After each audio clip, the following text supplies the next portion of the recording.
We will first explain why perfect competition is crucial for people best being able to satisfy fundamental human needs, and then we try to find some empirical evidence to prove this.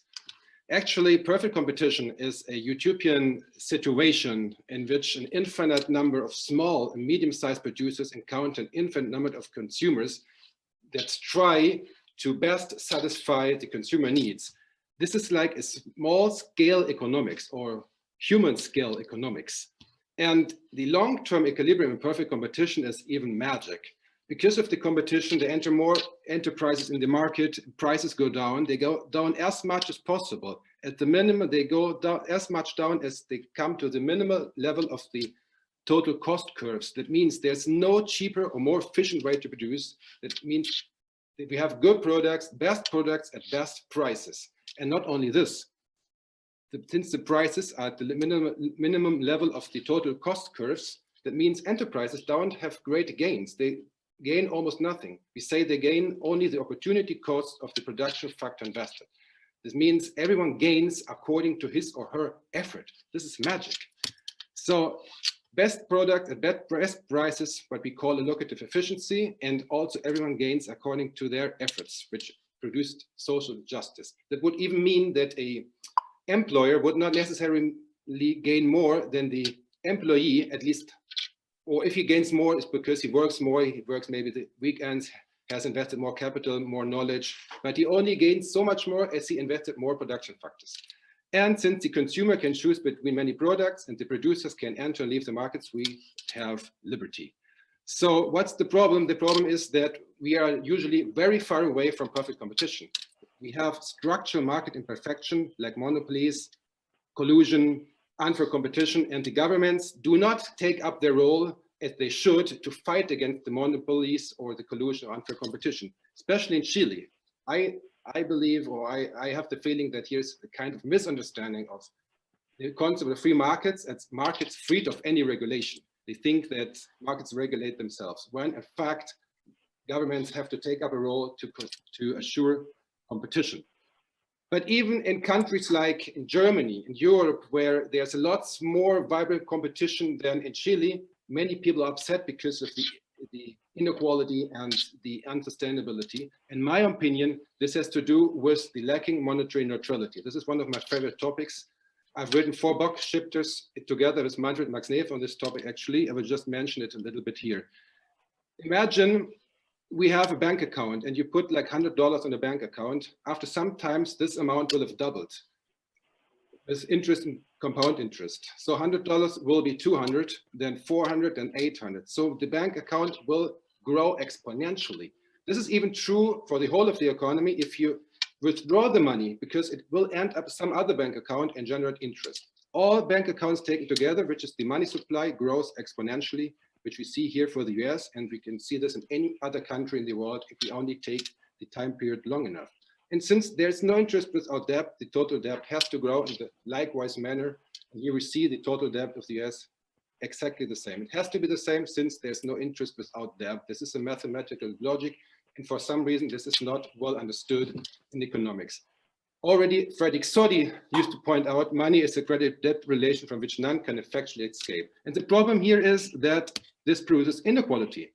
Here from data from Germany, we can see how financial assets grow. And if we take the total debt of Germany in the same graph, so this would mirror the deposits. This is the debt. It's the mirror of the deposits almost. It has to be the mirror because there's no interest without debt. The upper point, the difference between the upper point here and the lower point here, this is inequality. In my opinion, this is the most important reasons for inequality. There are other reasons like market imperfections, like monopolies. Monopoly can charge high prices, which we all have to pay. This also produces inequality. But this is the most important reason for inequality, and that's even an unjust inequality, because the person who receives money here receives it not because of his own effort, but because of the effort of this person. According to the theory, that should not exist. We do not understand this really because we believe that money is capital, money is a production factor, but money is no production factor. Money does not produce, money does not have offspring, as already Aristotle a little bit sarcastically pointed out. So we have a great inequality producing by monetary inneutrality. And also the obligation to grow has a lot to do with this system. Why? The debt grows, the interest burden grows, and if we don't want to lose status quo, we have to grow. And even if we are not indebted, we have also to grow, because any business, any investment that does not yield a return at least as high what the bank would pay you doesn't make sense. Interest is the opportunity cost of any productive investment. And this is why interest rate sets the rhythm after which the economy has to dance. This is even true for natural resources that we exploit. As Hermann Daly, friend of Manfred, pointed out, a little sarcastically, but very true, anything in nature that does not reproduce at the pace of interest rate is potentially in danger of extinction. Well, we could change it actually. If we changed this, then we could take out of the economy this obligation to grow and this strong growing inequality. And without this obligation to grow economically, society can finally start development at a human scale. And the gap between those who work productively and those who receive without working would get smaller. And the economy finally might serve people and not vice versa. Well, if we changed this and had like monetary neutrality and also get rid of all the market imperfection again to get as close as possible to perfect competition, then any growth would produce to development. Development here defined in terms of satisfaction of fundamental human needs. We would not have to grow anymore with a different financial system, but if we would grow, then the growth would produce to development. It might be that we are not satisfied in our financial our needs, so we can grow, but we don't have to grow. But any eventual growth would produce to development. Today we are here. Most of our growth goes to inequality because of inneutrality of money and because of market imperfections, and only a very few little part of the growth goes into development in terms of the satisfaction of fundamental human needs. So the best what we can do is, even though the financial system will not change, but we can try to get as close as possible to a market structure as perfect competition. So a desirable human development where every person can best satisfy their fundamental human needs, we need to get as close as possible to the microeconomic notion of so-called perfect competition. And we would also like to assess whether or not a positive GDP growth rate fosters a positive development and see the correlation of GDP per capita and development. To best prove this hypothesis, we would use something like the human scale development indicator that I showed already yesterday, where we could try to measure or quantify the subjective perception of satisfaction of fundamental human needs. This indicator has still not been applied. So we used the Human Development Index of the United Nations and crossed the data with GDP growth rate, GDP per capita, and the Herfindahl-Hirschman Index, which measures market concentration, which is the contrary to perfect competition. The scope was we took data from World Bank and OECD and so on from 1990 to 2015 from 100 countries, and used time series analysis, autocorrelation, and partial autocorrelation, augmented Dickey-Fowler test, and the cross correlation function. And Nathan, please show us the results. Thank you very much, Felix. Hello, everyone. I hope you are able to hear me. Yes, we can hear you very fine. Okay, thank you. The results came about after using the software called IRA, and these were the results for the developed economies. The data that we collected from 100 countries, we separated them into developed economies, transitional economies, and developing economies. So the figure that we have here is a time series index for developed economies. And what we are basically seeing here is that the index for human development index does not show any cyclical variation, while in the other three indexes, there is a cyclical variation that is being shown. In terms of a trend, the red line shows the trend. There is a positive trend in GDP per capita and human development, while in the other two indexes, there's no trend at all. Next slide.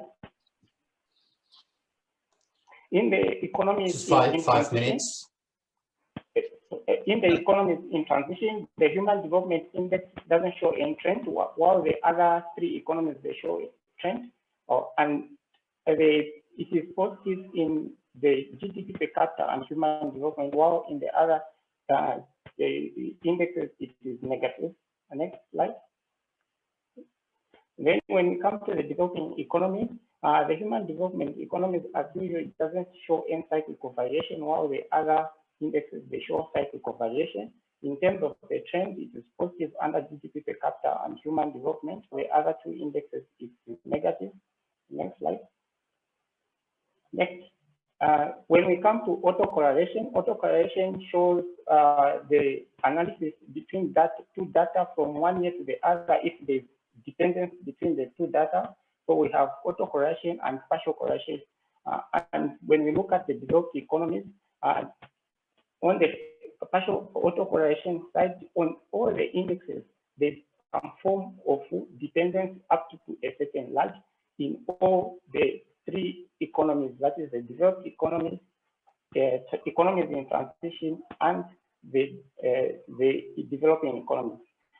But on the part of the partial correlation, there's no dependence at all. Okay. Can move on to the next slide. Yes. I've already explained this economy. Next slide. The next one, and this one again. Yes. In the developing economies, also when you look at the autocorrelation function, there is some lags that have got significance, which has got reduced lag to a certain lag. This shows that there is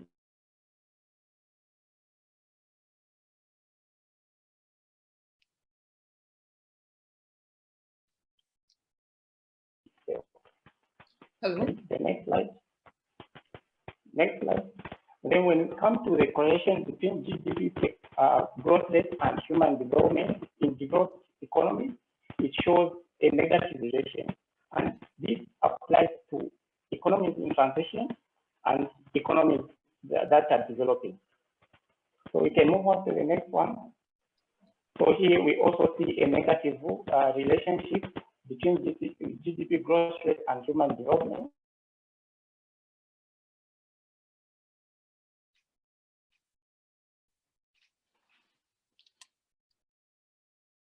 Nathan, I cannot hear you. But because of we are very short of the time, I will just skip the slides and come to the next slide. Yeah, Nathan, let's just come to the summary of the results because we have only 3 minutes or 2 minutes. Okay. So in summary, we could find that in developing economies, in fact, market concentration is on average significantly higher than in developed countries, which means, in other words, that in developed economies, there's much more competition. This was our hypothesis, and we could prove it. We did not see a clear positive correlation between GDP growth rate and human development measured by the Human Development Index in all three types of economies. And a little bit to our surprise, we did find a clear positive correlation with GDP per capita and development in all three types of economies when development measured with the Human Development Index. Well, that developed economies have lower levels of market concentration. This is probably due to, because they're closer to the perfect competition notion. And this could be the reason why these countries are in fact more developed. That we see no clear positive correlation between GDP growth rate and human development. We can explain that in some countries we do have, and some we don't have this correlation, and especially in developing countries we do not see a positive correlation between GDP growth rate and development. And this is kind of obvious because there's most of the GDP growth rate goes to the monopolies of the big groups, and very few of the gains comes really to the people, and very few of the growth can be used for developing in sense of satisfaction of fundamental human needs. That we see a positive correlation between GDP per capita and development could be explained First, because the Human Development Indicator uses income per capita as one of its variables. Also, some authors believe that there's a bidirectional link between development and growth. That means more development fosters the other way around growth.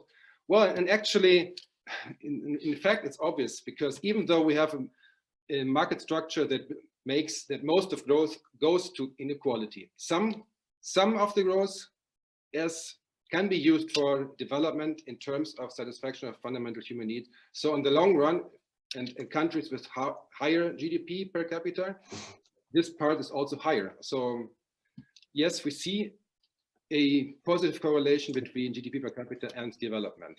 But in conclusion, and what we wanted to prove is that competition is positively correlated to development when we define development by the Human Development Indicator.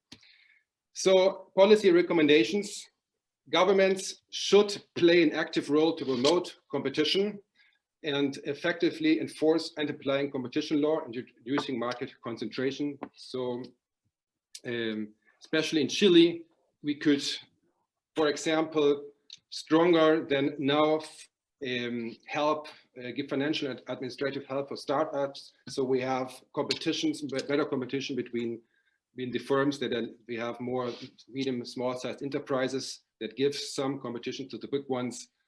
And of course, the three pillars of competition law: the prohibition of the abuse of a dominant market position, the prohibition of the collusion of prices, and unfair competition must be assured. Thank you very much.